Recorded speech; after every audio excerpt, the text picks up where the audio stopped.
Ready? Hello, আসসালামু আলাইকুম দর্শক। আজকে আবার একটা ভিডিও নিয়ে আসছি। আমরা এই যে কাউন্টার টপ বেসিন আনছি, বেসিনটা কীভাবে সেট করব আপনাদের এই যে আমি দেখাইতেছি।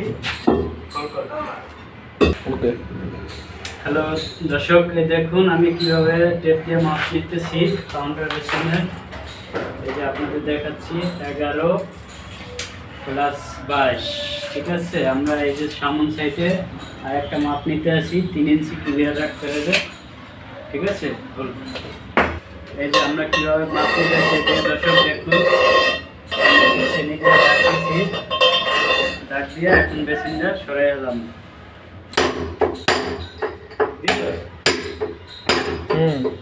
দর্শক এই যে দাগ দিয়ে নিছি, এখন আমরা এই যে স্ল্যাবটাকে ভাঙতেছি। কিছু অংশ ভাঙে রাখছিলাম, আপনারা দেখতেছেন, বাকি আমি আপনাদেরকে ভাঙে দেখাইতে আসছি, ঠিক আছে। আপনারা মনোযোগ সহকারে ভিডিওটা দেখতে পাবেন। আমি আপনাদের এখন দেখাইছি, এই দেখুন আমি কিভাবে রড কাটবো।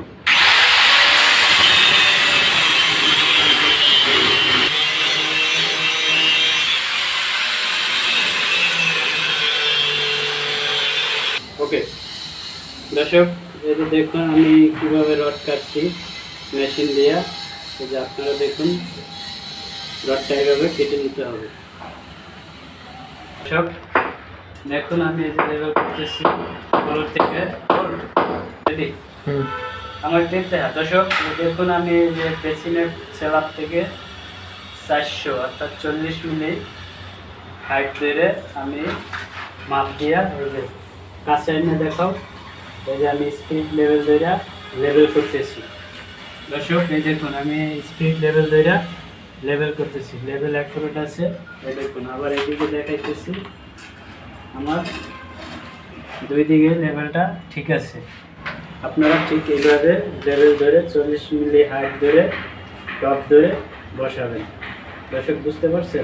মানে কাউন্টার স্ল্যাবটা বসাইলে, মার্বেল স্ল্যাবটা বসাইলে যাতে কলটা আমরা ইজিভাবে বসাইতে পারি, এই জন্য এটার টপ থেকে এটার টপ আমরা 3 ইঞ্চি রাখি, অর্থাৎ 800।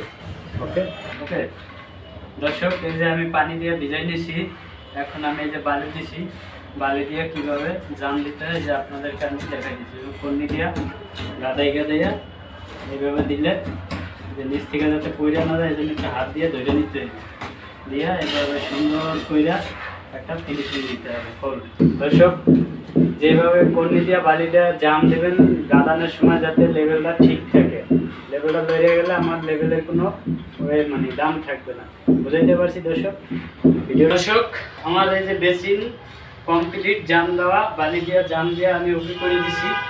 জাস্ট আপনারা এইভাবে জাম দিবেন। ওকে আপনাদেরকে বুঝাইতে পারছি।